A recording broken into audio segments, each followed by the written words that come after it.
General Motors has a policy, and they have had it for decades. They destroy experimental vehicles rather than let them reach the public. The official reason is liability. They do not want prototype technology on public roads.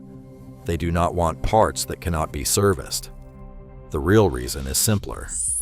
Some of these cars were so good, so far ahead of what GM was willing to sell you, that letting them exist was a threat to the business. These are 10 of them. Some were destroyed quietly, with no announcement. Some were crushed while their drivers were still trying to buy them. And one of them, GM's own CEO, later called its destruction the worst decision he ever made. Number 10. The 1938 Buick Y-Job. We start here because without this car, none of the others exist.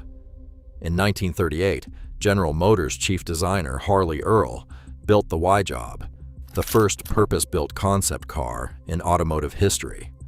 Not a modified production car, not a sketch, a completely original vehicle, designed purely to test ideas. It had power-operated hidden headlamps, electric windows, and flush door handles. A long hood and low roofline set the template for American car design for the next 20 years. Earl drove it as his personal car for years. The Y-Job still exists in the General Motors Heritage Center today. It's the lucky one.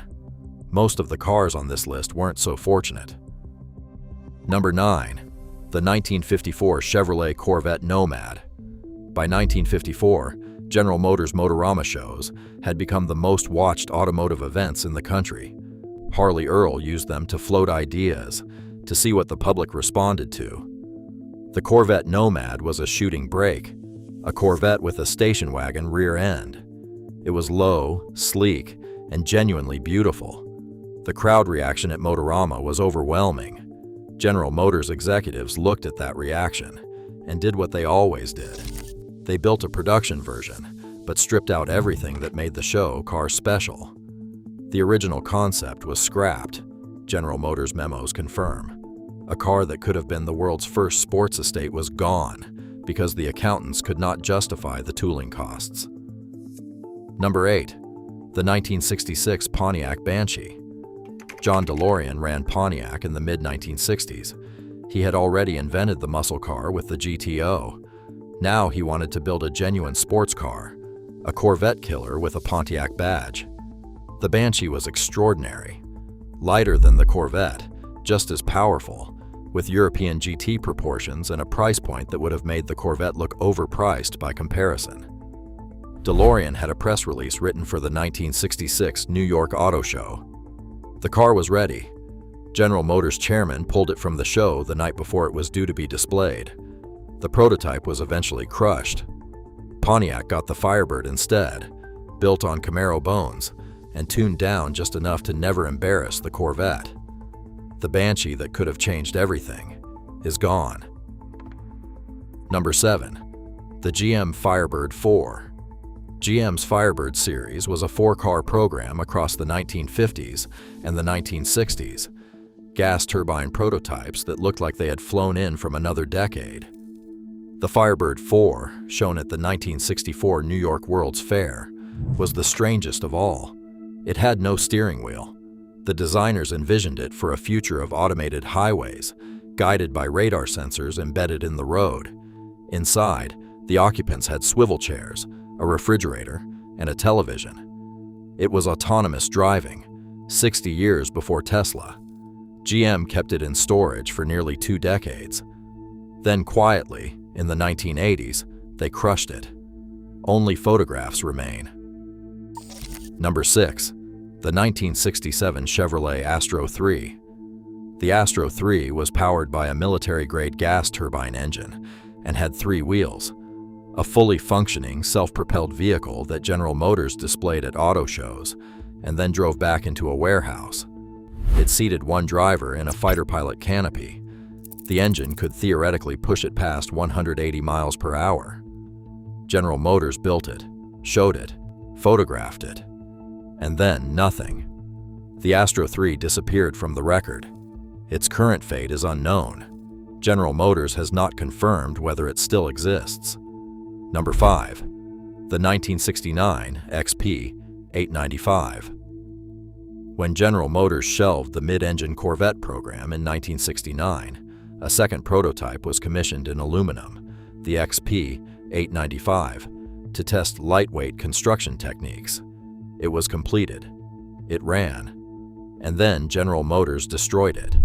The XP 8882 survived because it became too famous to crush quietly. The XP 895, built after the program was already dead, had no such protection. It was pulverized under General Motors' standard prototype destruction policy. The only evidence it existed is a handful of factory photographs. Number 4.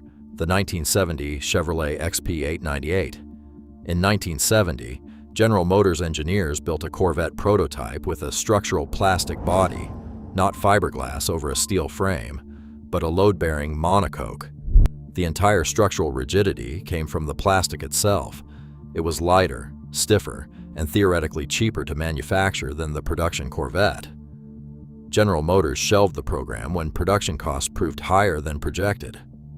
The prototype was destroyed under standard policy.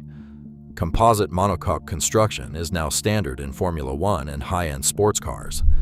General Motors had it in 1970 and crushed it. Number 3.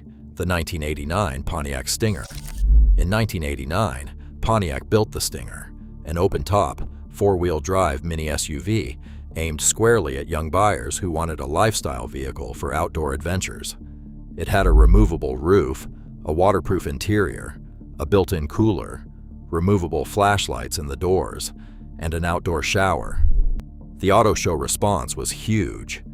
Pontiac pushed hard for production approval. General Motors said no. The Stinger was scrapped. The SUV market that Pontiac had correctly identified went on to become the dominant vehicle segment in American automotive history. Number 2. The 1990 Chevrolet CR-V3. The CR-V3 produced 650 horsepower from a mid-mounted, twin-turbocharged V8 engine in 1990. It had all-wheel drive, all-wheel steering, and active aerodynamics. 0 to 60 in 3.9 seconds, a top speed over 200 miles per hour. This was not a design exercise. It was a fully engineered vehicle. The engineers who built it called it the most technically advanced American car ever constructed. General Motors showed it, generated enormous press coverage, and then made a production Corvette that shared almost none of its technology. The CR-V3's current fate is unconfirmed. Number 1. The General Motors EV1. In 1996, General Motors began leasing a two-seat electric car in California and Arizona. It was quick, silent, and genuinely ahead of its time. Drivers loved it. Some described it as the best car they had ever driven. General Motors built just over 1,000. Every single one was a lease. General Motors never allowed ownership. In 2002, General Motors canceled the program and sent letters to every EV1 driver requiring the cars be returned. Some drivers refused. They staged a vigil outside a General Motors storage facility in Burbank, California. General Motors crushed them anyway. Nearly every EV1 ever built was destroyed in the Arizona desert. General Motors' own chief executive officer later said, killing the EV1 was the worst decision he ever made. Tesla's first production car arrived 3 years later. The rest is history. 10 cars, some destroyed for liability, some destroyed to protect other products, some destroyed because the people in charge could not see what was standing right in front of them. Most of them are gone forever. The ones that made it through are evidence. The ones that did not are a different kind of lesson. Subscribe, because there are hundreds more where these came from.